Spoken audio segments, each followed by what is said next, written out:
الحمد للہ رب العالمین والصلاة والسلام علی سید المرسلین وعلی آلہ وصحابہ اجمعین۔ اعوذ باللہ من الشیطان الرجیم، بسم اللہ الرحمن الرحیم۔ ونفخ في الصور فإذا هم من الأجداث إلى ربهم ينسلون قالوا يا ويلنا من بعثنا من مرقدنا هذا ما وعد الرحمن وصدق المرسلون إن كانت إلا صيحة واحدة فإذا هم جميع لدينا محضرون فاليوم لا تظلم نفس شيئا ولا تجزون إلا ما كنتم تعملون صدق الله العظيم۔ معزز سامعین کرام اور پردہ نشین خواتین، سورہ یاسین کی جن آیات کریمہ کی ابھی تلاوت کی گئی، ان آیات کریمہ میں دوسری مرتبہ جو سور پھونکا جائے گا اس کا ذکر فرمایا ہے۔ حضرت عبداللہ بن عمرو رضی اللہ تعالیٰ عنہ فرماتے ہیں کہ نبی کریم صلی اللہ علیہ وسلم نے فرمایا کہ السور قرن، کہ سور ایک سینگ ہے۔ علماء نے لکھا ہے کہ یہ سور اتنا بڑا ہے کہ ساتوں آسمان اور ساتوں زمین اس کے اندر سما جائے، اتنا بڑا سور ہے۔ تو میرے محبوب فرماتے ہیں کہ السور قرن ينفخ فیہ، اس کے اندر پھونکا جائے گا۔ اب سوال یہ ہے کہ سور کون پھونکے گا؟ تو ایک روایت سے تو پتہ چلتا ہے کہ سور حضرت اسرافیل علیہ السلام پھونکیں گے۔ ایک روایت سے پتہ چلتا ہے کہ حضرت اسرافیل علیہ السلام کے ساتھ ایک فرشتہ ہے، وہ فرشتہ سور کو پھونکے گا۔ ایک روایت سے پتہ چلتا ہے کہ دوسرے آسمان پر دو فرشتے ہیں، یہ دو فرشتے سور کو پھونکیں گے۔ آقا نے فرمایا کہ ان میں سے ایک کا سر مشرق کی طرف ہے اور اس کے پیر مغرب کی طرف ہے، اور آقا نے فرمایا کہ ان میں سے ایک کا سر مغرب کی طرف ہے اور اس کے پیر دونوں مشرق کی طرف ہیں، یعنی اتنے بڑے فرشتے ہیں۔ تو یہ فرشتے اللہ کے حکم کے منتظر ہے کہ جب اللہ حکم دے گا تو اس وقت سور کو یہ لوگ پھونکیں گے۔ اب آپ کے سامنے مختلف روایت آئی کہ بھئی ایک روایت سے پتہ یہ چلا کہ حضرت اسرافیل علیہ السلام سور پھونکیں گے، ایک روایت سے پتہ یہ چل رہا ہے کہ دوسرے فرشتے سور پھونکیں گے۔ تو علماء نے فرمایا کہ سور پھونکنے والے جو فرشتے ہیں ان کے سردار حضرت اسرافیل علیہ السلام۔ سمجھ میں آئی بات؟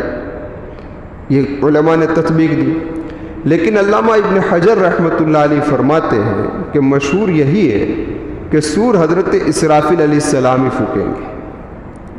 سمجھ میں آئی بات؟ اور اسی پر اجماع نقل کیا گیا ہے۔ خیر، اب سوال یہ ہے کہ سور کتنی مرتبہ پھونکا جائے؟ تو مشہور یہ ہے کہ سور 2 مرتبہ پھونکا جائے۔ پہلی مرتبہ جب پھونکا جائے گا تو سارے انسان مر جائیں گے، اور دوسری مرتبہ جب سور پھونکا جائے گا تو سارے انسان زندہ ہو کر میدان محشر میں، یعنی ملک شام کے اندر حاضر ہو جائیں، کیونکہ میدان محشر کہاں لگے گا؟ ملک شام میں لگے گا۔ تو ملک شام کے اندر سارے لوگ کیا ہو جائیں گے بھائی؟ حاضر ہو جائیں گے۔ ایک قول یہ ہے کہ 3 مرتبہ سور پھونکا جائے گا، اور حضرت علامہ شیخ عبد القادر محدث دہلوی رحمۃ اللہ علیہ فرماتے ہیں کہ 4 سے 5 مرتبہ سور پھونکا جائے گا۔ جب پہلی مرتبہ سور پھونکا جائے گا تو سارے لوگ مر جائیں گے، دوسری مرتبہ جب سور پھونکا جائے گا تو سارے لوگ زندہ ہو جائیں گے، تیسری مرتبہ جب سور پھونکا جائے گا تو سارے لوگ بے ہوش ہو جائیں گے، اور چوتھی مرتبہ جب سور پھونکا جائے گا تو سارے لوگ ہوش میں آ جائیں گے۔ تو کتنی مرتبہ سور پھونکا جائے گا بھائی؟ 4 مرتبہ۔ بخاری شریف کے اندر حضرت موسیٰ علیہ السلام کا واقعہ نقل کیا گیا ہے، جس سے یہ تیسری مرتبہ سور پھونکا جائے گا، تو کہا نہیں کہ سارے لوگ بے ہوش ہو جائیں گے، اس کی طرف اشارہ ہے۔ وہ واقعہ کیا ہے؟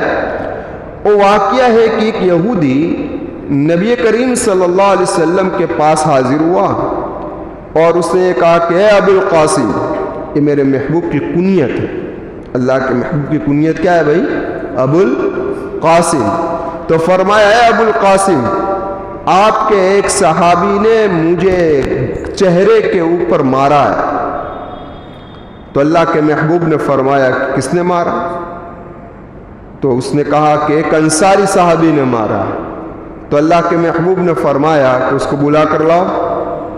بلا کر لائے گئے تو اللہ کے محبوب صلی اللہ علیہ وسلم نے صحابی رسول سے پوچھا کیا تو نے اس کو چہرے پر مارا ہے؟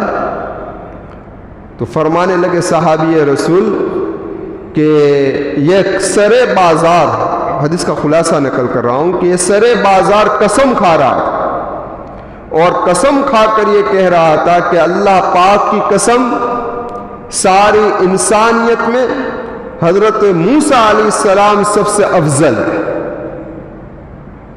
تو میں نے کہا کہ اے خبیث، کیا محمد صلی اللہ علیہ وسلم سے بھی؟ اور مجھے غصہ آ گیا، تو اس پر میں نے میرے محبوب میں نے اس کو چہرے پہ مار دیا۔ یعنی کہ یہ اللہ کے محبوب صلی اللہ علیہ وسلم کی جب بات آئی کہ محمد صلی اللہ علیہ وسلم سے بھی افضل ہے، تو مجھے غصہ آ گیا، تو میں نے تھپڑ لگا دیا۔ تو اللہ کے محبوب صلی اللہ علیہ وسلم نے صحابی رسول سے فرمایا دیکھو نبیوں پر مجھے ترجیح مت دو۔ کیا کہا؟ نبیوں پر مجھے ترجیح مت دو۔ پھر اللہ کے محبوب صلی اللہ علیہ وسلم نے فرمایا کہ دیکھو جب سور میں پھونکا جائے گا تو سارے لوگ بے ہوش ہو جائیں گے، اور بخاری شریف کی دوسری روایت میں یہ ہے کہ میں بھی بے ہوش ہو جاؤں گا، لیکن سب سے پہلے ہوش کے اندر میں آؤں گا۔ کون آئے گا؟ اللہ کے محبوب صلی اللہ علیہ وسلم۔ لیکن میں کیا دیکھوں گا کہ حضرت موسیٰ علیہ السلام عرش کا پایا پکڑے ہوئے ہوں گے۔ اب میرے محبوب نے فرمایا مجھے یہ پتہ نہیں کہ کیا حضرت موسیٰ بے ہوش ہوئے تھے یا نہیں ہوئے تھے، سمجھ آئی بات؟ یا ہو گئے ہو بے ہوش تو ہو سکتا ہے کہ مجھ سے پہلے ہوش میں آ گئے، تبھی تو جب میں ہوش میں آیا تو اس وقت حضرت موسیٰ علیہ السلام تخت کا پایا، عرش کا پایا پکڑے ہوئے تھے۔ ہو سکتا ہے کہ ان کی پہلی بے ہوشی نے ان کا حساب چکتے کر دیا۔ اب کیا ہے خلاصہ سمجھ لیجئے، قرآن کریم کے اندر ہے وَنُفِخَ فِي الصُّورِ فَصَعِقَ مَن فِي السَّمَاوَاتِ وَمَن فِي الْأَرْضِ إِلَّا مَن شَاءَ اللَّهُ۔ اللہ تبارک و تعالیٰ فرماتے ہیں کہ جب سور کے اندر پھونکا جائے گا تو جو کچھ آسمان میں ہے وہ زمین میں ہے سارے کے سارے بے ہوش ہو جائیں گے، الا من شاء اللہ، مگر جس کو اللہ چاہے۔ تو میرے محبوب یہ اشارہ کر رہے ہیں یہاں پر کہ جس کو اللہ چاہے گا اس کو بے ہوش اللہ نہیں کرے گا۔ تو حضرت موسیٰ ہو سکتا ہے اسی میں سے، اور کیوں حضرت موسیٰ اس میں ہو سکتے ہیں؟ ہونے کی ایک وجہ علماء نے فرمایا کہ اللہ تبارک و تعالیٰ نے جب کوہ طور پر تجلی فرمائی، اللہ نے جب کوہ طور پر تجلی فرمائی تو فصعق موسیٰ، تو حضرت موسیٰ علیہ السلام بے ہوش ہو کر گر پڑے۔ تو ہو سکتا ہے کہ دنیاوی زندگی میں حضرت موسیٰ بے ہوش ہو گئے، تو یہ ان کے لیے دوسری مرتبہ جب سارے لوگ بے ہوش ہو جائیں گے تو پہلی مرتبہ ان کا بے ہوش ہو جانا کافی ہو جائے گا۔ تو ہو سکتا ہے کہ حضرت موسیٰ علیہ السلام شاید اس وقت بے ہوش نہ بھی ہو، یا ہو گئے ہو تو کیا ہوگا بھائی میرے پہلے ہوش میں آ گئے۔ تو فرمایا کہ یہ فضیلت ہے حضرت موسیٰ۔ تو فضیلت کے بارے میں دو چیز ذہن میں رکھو، ایک ہے کلی فضیلت اور ایک ہے جزوی فضیلت۔ جزوی فضیلت کے بارے میں قرآن کریم خود یہ کہہ رہا ہے تِلْكَ الرُّسُلُ فضلنا بعضهم على بعض منهم من کلم اللہ ورفع بعضهم درجات. کہ یہ رسول کہ ان میں سے بعض کو ہم نے بعض پر فضیلت دی. برابر ہے. ان میں سے بعض ایسے ہیں جن سے اللہ تبارک و تعالیٰ نے کلام کیا ہے، اور بعضوں کے درجات کو اللہ تبارک و تعالیٰ نے بلند کیا. جس طریقے سے حضرت نوح علیہ السلام اول الرسول ہے، اور حضرت ابراہیم علیہ السلام خلیل اللہ ہے، اور حضرت موسیٰ علیہ السلام کلیم اللہ ہے، اور محمد رسول اللہ حبیب اللہ ہے، اور خاتم النبیین ہے.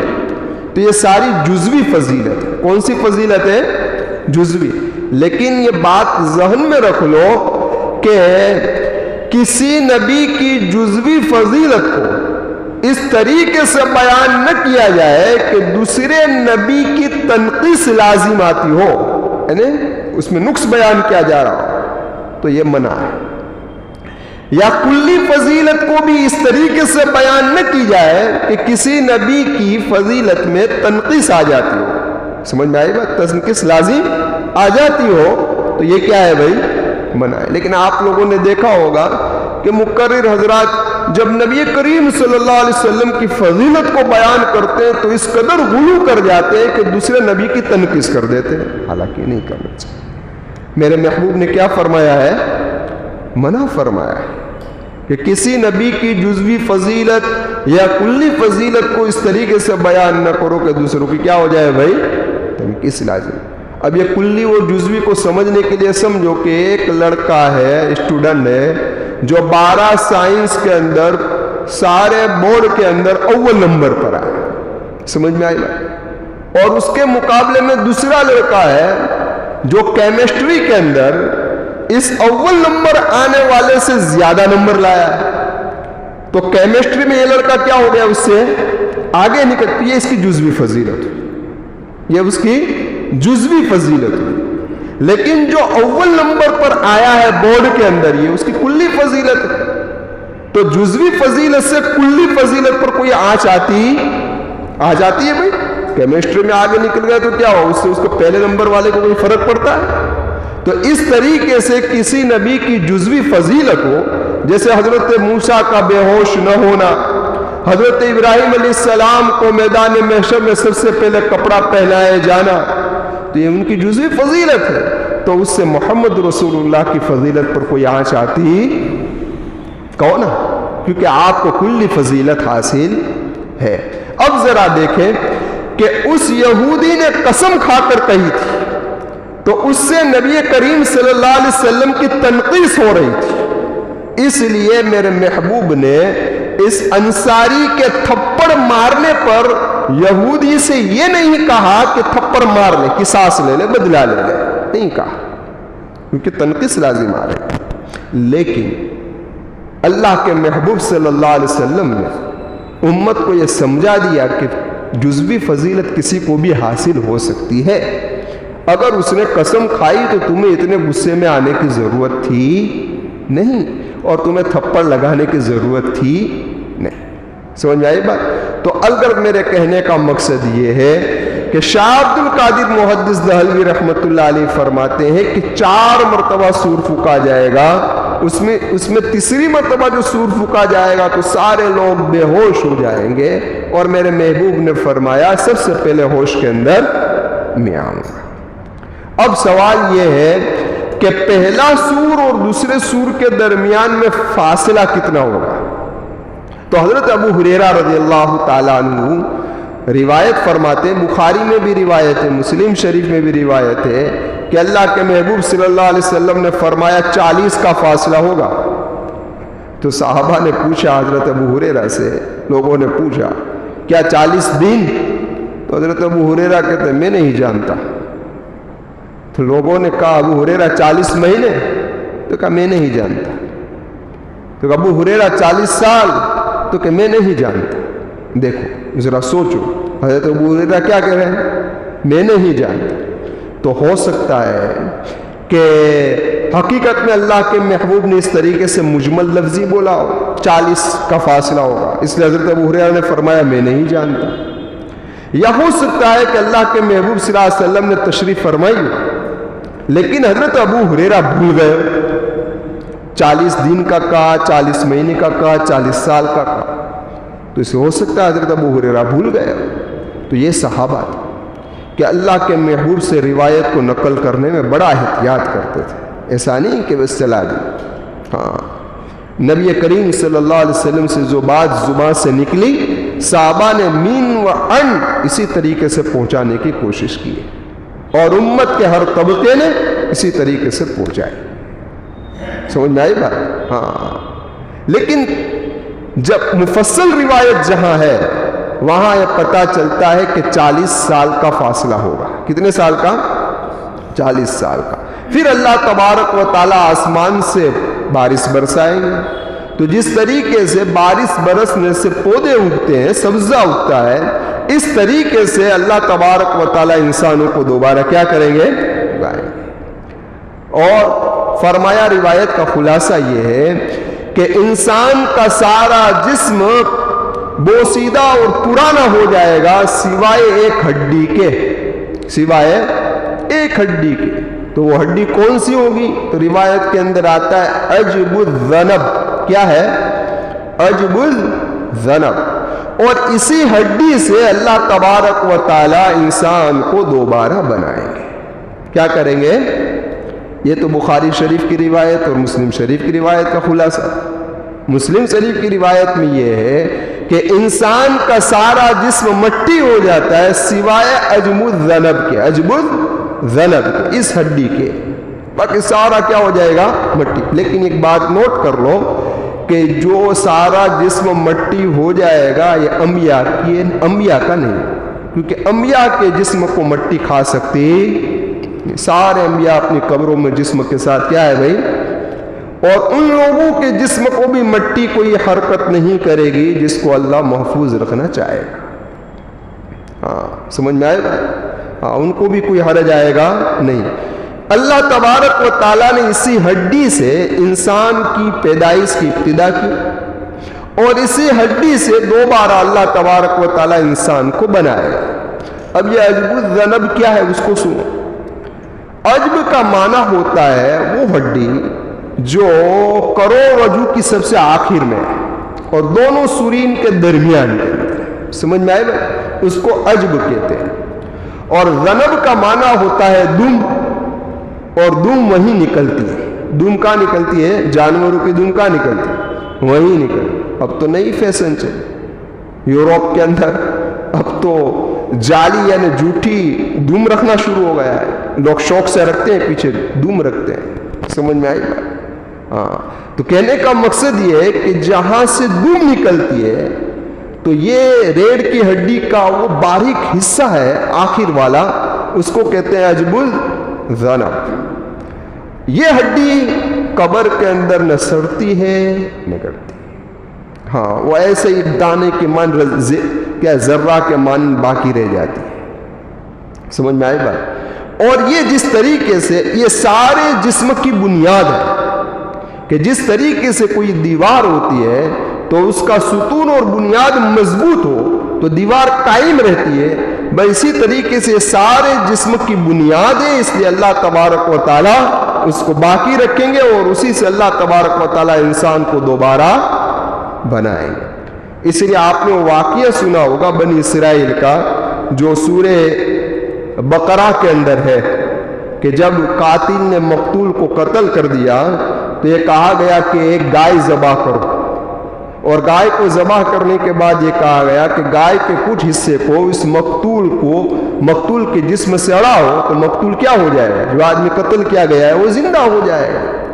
تو علماء نے لکھا ہے کہ وہ جو اڑایا گیا تھا نا وہ اسی عجب الذنب پر ہی اڑایا گیا تھا، اس لیے وہ دوبارہ کیا ہو گیا؟ زندہ ہو گیا۔ تو خیر اسی ہڈی سے اللہ تبارک و تعالیٰ کیا کریں گے بھائی؟ انسان کو دوبارہ بنائیں گے۔ اب ذرا دیکھو کہ 40 سال کا فاصلہ ہے۔ پہلے سور کا تذکرہ میں نے گزشتہ مجلس کے اندر کیا، تب کیا واقعہ ہوگا؟ ساری انسانیت ختم ہو جائے گی، پہلے ہی سور کے اندر شیطان بھی کیا ہو جائے گا، لیکن وہ بھاگے گا ایسے موقع پر، فرشتے اس کو پکڑ کر لائیں گے اور پھر وہ بھی کیا ہو جائے گا؟ ختم ہو جائے. کتابوں کے اندر لکھا ہے کہ سارے انسانیت کی نزا کی تکلیف، موت کے وقت کی تکلیف اس وقت ابلیس کے اوپر ٹھوک دی جائے گی. صاف ہے اس وقت ابلیس پر، اور اس کو بھی کیا آ جائے گی؟ موت واقع ہو جائے گی. سارے لوگ مر جائیں گے. میں نے بتایا تھا کہ کتنی چیز باقی رہ جائے گی؟ 8 چیز باقی رہ جائے گی، ہے نا. اور اس میں پہلی کیا کہا تھا؟ خدا کا عرش. دوسرا کہا تھا قلم. تیسرا کہا تھا لوح محفوظ. چوتھا کیا تھا؟ کرسی. 5واں جنت. 6واں جہنم. 7واں سور. اور 8واں ارواح. یہ باقی رہے. لیکن اس کے بعد یہ 8 چیز بھی کیا ہو جائے گی؟ ختم ہو جائے گی. اس وقت اللہ تبارک و تعالیٰ 3 مرتبہ یہ فرمائے گے لمن الملک اليوم، آج کس کی سلطنت ہے؟ پھر اللہ خود ہی کہے گا للہ الواحد القہار، اللہ ہی کی سلطنت. پھر اللہ تبارک و تعالیٰ سب سے پہلے زندہ فرمائیں گے حضرت اسرافیل علیہ السلام. کیا کہیں گے؟ اسرافیل علیہ السلام کو زندہ فرمائیں. پھر حضرت اسرافیل سے کہا جائے گا کہ اب سور پھونکو 2 بار. اب حضرت اسرافیل علیہ السلام 2 بار سور پھونکیں گے تو اسی کا نقشہ یہاں ہے.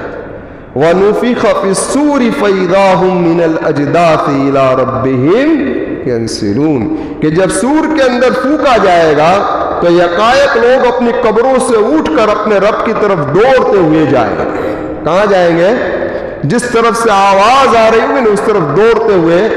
اجداث یہ جدث کی جمع ہے، یعنی بہووچن ہے، اور جدث کا معنی ہوتا ہے قبر، یعنی اپنی قبروں سے اٹھ کر سارے لوگ دوڑتے ہوئے کہاں جائیں گے؟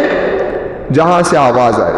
جس کو ایک جگہ پر فرمایا کأنہم الی نصب یوفضون کہ جس طریقے سے ایک شکاری جال کو بچھاتا ہے اور جال کے اندر جو شکار آ جاتا ہے تو کس طریقے سے جال کے پیچھے بھاگتا ہے، یا جس طریقے سے تیر چھوڑا جائے تو تیر کس طریقے سے بھاگتا ہے، اس طریقے سے لوگ بھاگیں گے. اور قرآن کریم میں ایک یخرجون من الاجداث الصراع کہ وہ قبروں سے نکلیں گے ایسے کہ جلدی، صراع جلدی کرتے ہوئے. اور ایک جگہ پر فرمایا وَنُفِخَ فِيهِ اُخْرَى فَإِذَا هُمْ قِيَامٌ يَنظُرُونَ کہ وہ لوگ دوسری مرتبہ جب سور پھونکا جائے گا، وَنُفِخَ فِيهِ اُخْرَى دوسری مرتبہ جب سور پھونکا جائے گا تو یہ لوگ یکایک یعنی کہ دفعتاً اٹھیں گے اس حال میں کہ دیکھ رہے ہو. تو دیکھا جائے تو اس میں کوئی تعارض نہیں ہے. جب پہلی مرتبہ قبر سے اٹھیں گے نا تو دیکھتے رہ جائیں گے. پھر جس طرف آواز آتی ہوگی اس طرف یہ لوگ بھاگنا شروع کریں گے. اب لکھا ہے علماء نے، بات کو ختم کرتے ہوئے بات عرض کر دوں کہ علماء نے لکھا ہے کہ اس کے بعد اللہ تبارک و تعالی حضرت حاملین عرش فرشتوں کو زندہ کرے.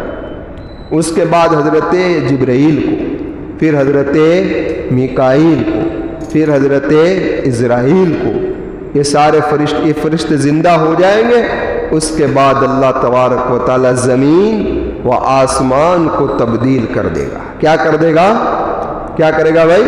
تبدیل کر دے گا. چاند سورج سب نیا، زمین نئی، آسمان ہے. جس کو قرآن کریم نے فرمایا یوم تبدل الارض غیر الارض والسماوات وبرزوا للہ الواحد القہار کہ اس دن زمین دوسری زمین سے بدل جائے گی اور آسمان بھی بدل جائے گا اور اللہ واحد القہار کے سامنے سب حاضر ہو جائیں گے، کھڑے ہو جائیں گے.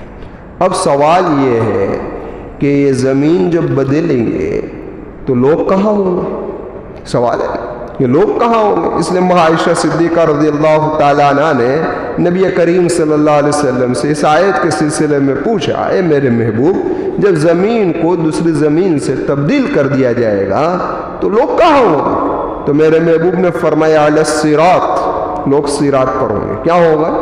صراط. اب یہاں ایک بات سمجھ لو کہ بھائی زمین کی تبدیلی سے کیا مراد ہے؟ تو ایک ہے اس کی ذات کی تبدیلی اور ایک ہے اس کی صفات کی تبدیلی. ذات کی تبدیلی سے کیا مراد ہے؟ ذات کی تبدیلی سے مراد یہ ہے کہ یہ جو زمین مٹی کی ہے اس کے بدلے ہو سکتا ہے چاندی کی ہو جائے، اور آسمان سونے کا بن جائے. یہ ذات کی تبدیلی.